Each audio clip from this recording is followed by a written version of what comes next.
The 2025 grass season started as a nightmare for tennis royalty.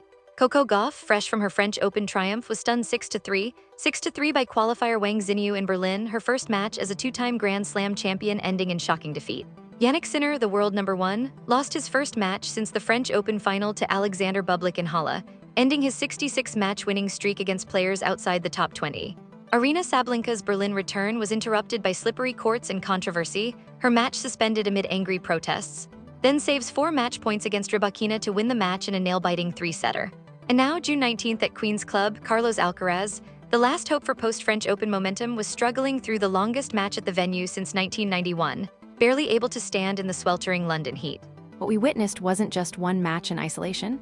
It was the culmination of a disastrous start to the grass season for tennis's biggest stars.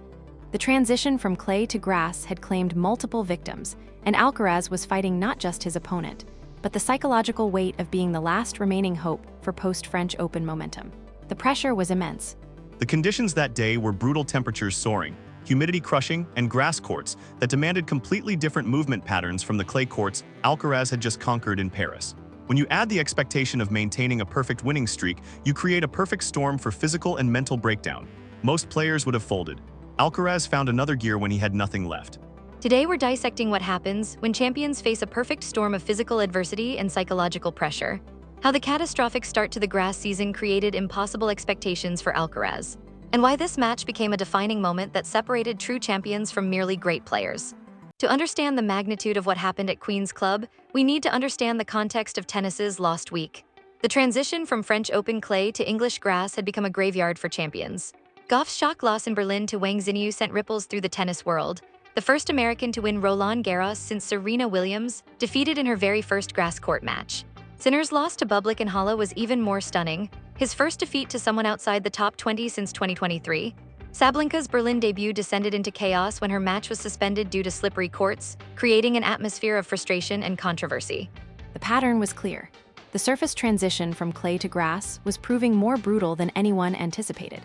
When champions with completely different playing styles, from Gauff's defensive prowess to Sinner's baseline power to Sabalenka's aggressive attack, all struggled simultaneously, it suggested something deeper was happening. The grass season wasn't just challenging. It was systematically dismantling the French Open hierarchy. Between Paris and London, Alcaraz had partied in Ibiza 3 nights of celebration that he freely admitted involved staying out really late and dancing. While champions deserved to celebrate, the physical toll of celebration combined with surface transition created a perfect storm of fatigue heading into Queen's Club. Elite athletes often underestimate recovery time needed after major victories. The adrenaline crash from winning a Grand Slam, combined with celebration and rapid surface change, creates a physiological debt that must be paid. Alcaraz was essentially borrowing energy from his future self, and that debt came due against Munar. John Munar wasn't supposed to be a threat. Ranked 59th in the world with just 4 career grass court wins, he was viewed as a comfortable stepping stone for Alcaraz's march toward the Queen's Club quarterfinals. But Munar had other plans, and he had intimate knowledge of his opponent's weaknesses. Munar and Alcaraz share a unique history. They're both Spanish. They've known each other since junior tennis, and Munar actually defeated a 17-year-old Alcaraz in their first meeting. That psychological edge is significant. Munar wasn't intimidated by Alcaraz's recent success, because he remembered when Carlos was just another talented junior making mistakes under pressure. The first set seemed to confirm expectations. Alcaraz broke early thanks to 3 consecutive Munar double faults and closed out the set with a dazzling drop shot. Everything appeared routine. But the oppressive London heat was already taking its toll, and Alcaraz's serve was showing alarming inconsistency. The serve is the first thing to deteriorate under physical stress. When core temperature rises and fatigue sets in, the complex biomechanics of serving become compromised. Alcaraz's first serve percentage was dropping, and more concerning, his double fault count was climbing. These are early warning signs that the body is struggling to maintain technical precision. The second set became a war of attrition. Both players struggled with their serves as the heat intensified, but it was in the tiebreak that Alcaraz experienced his first true crisis. Leading 6-4 and serving for the match, he committed a devastating double fault on match point, handing Munar a lifeline when victory seemed certain. That double fault on match point reveals the psychological pressure he was feeling. Despite his recent Grand Slam success, Alcaraz was fighting internal doubt about his readiness for grass court tennis. When you're not confident in your physical preparation, that doubt manifests in the most crucial moments, like serving for the match. Munar seized the moment, blasting a forehand winner to steal the second set and force a decider. As the sun blazed overhead, Alcaraz was visibly struggling. He would later admit that at the end of the second set, my head was spinning around from the extreme conditions. When athletes describe their head spinning, that's often a sign of heat exhaustion approaching dangerous levels. Core temperature elevation affects cognitive function, decision-making, and motor control. The fact that Alcaraz recognized these symptoms and found ways to manage them shows incredible body awareness and professional experience. The third set began with Alcaraz taking an early 2-0 lead, suggesting he had found his second wind. But Munnar struck back immediately, breaking in the next two service games to seize a 4-2 advantage. For the first time in months, Alcaraz's winning streak was in genuine jeopardy. This is where we see the difference between good players and champions. Most athletes would have started thinking about the loss, making excuses, or preserving energy for the next tournament. Champions compartmentalize the situation and focus entirely on the next point. Alcaraz's ability to reset mentally while physically deteriorating is extraordinary. Between games, Alcaraz was gulping down pickled juice to prevent cramping, a clear sign that his body was reaching its limits. The crowd could see him struggling, Munnar could sense vulnerability, and the pressure of maintaining his perfect season was mounting with every missed shot. Pickled juice is a legitimate cramping prevention strategy. The sodium and electrolytes help maintain muscle function under extreme stress. But when you're reaching for emergency measures like that during a match, you're operating at the absolute edge of physical capability. One more degree of heat or 10 more minutes could have meant collapse. What happened next defied medical logic. Trailing 4-2 and seemingly beaten, Alcaraz found reserves of energy that shouldn't have existed. He broke Munnar's serve at 4-4, then held his own to take a 5-4 lead. The comeback was fueled by pure willpower when his body had nothing left to give. This is where sports psychology meets neuroscience.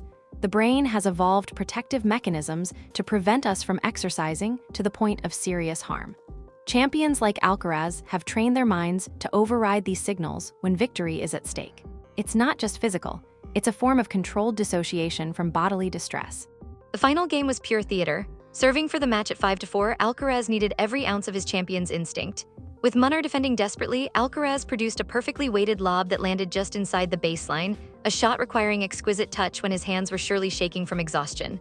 That winning lob represents technical mastery under extreme duress. When you're physically depleted, fine motor control is the first thing to deteriorate. To execute such a precise shot when your body is shutting down requires muscle memory developed through thousands of hours of practice. It's the difference between talent and champion-level preparation.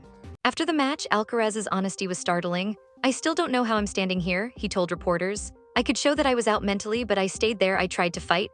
It was a raw admission that even he didn't understand how he had survived. That level of self-awareness is remarkable.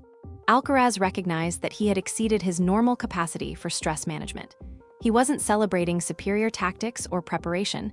He was acknowledging that something deeper, perhaps even unconscious, had carried him through. That's the mark of an athlete who understands the mysterious nature of peak performance. The statistics tell the story of a match that should have been lost. 53 unforced errors from Alcaraz, nearly 1 per minute of play, a first serve percentage that dropped throughout the match, multiple double faults at crucial moments. By every technical measure, this was far from his best tennis. Those error numbers are actually encouraging for Alcaraz's long-term prospects. They show he can win ugly when necessary, a crucial skill for Grand Slam success. Some of tennis's greatest champions built their legacies on matches they won despite playing poorly. The ability to find solutions when your game abandons you is what separates legends from merely great players. Perhaps most impressively, this ordeal extended Alcaraz's winning streak to 15 matches, the longest of his career. Rather than ending his momentum, surviving this brutal test seemed to reinforce his belief that he could overcome any obstacle. The confidence gained from winning when everything went wrong is invaluable. Victory under extreme adversity creates a psychological anchor that athletes can reference in future crises. Alcaraz now knows he can win when physically compromised, when playing poorly, and when trailing late in matches. That knowledge becomes a source of calm confidence in pressure situations. There were moments I struggled a lot mentally, physically. Honestly, I still don't know how I'm standing here, but I'm just really proud and happy to give myself another chance. I just kept fighting. I guess I didn't give up. I could show that I was out mentally, but I stayed there. I tried to fight. The match also highlighted Munnar's exceptional performance. Despite losing, he pushed the world's second-ranked player to the absolute brink, showcasing the depth of Spanish tennis and proving that rankings don't always determine match outcomes when conditions become extreme. Munnar's performance demonstrates how environmental factors can level the playing field in professional sports. The extreme heat negated much of Alcaraz's superior fitness and preparation. In conditions like those, tennis becomes more about willpower and heat tolerance than technical skill or ranking points.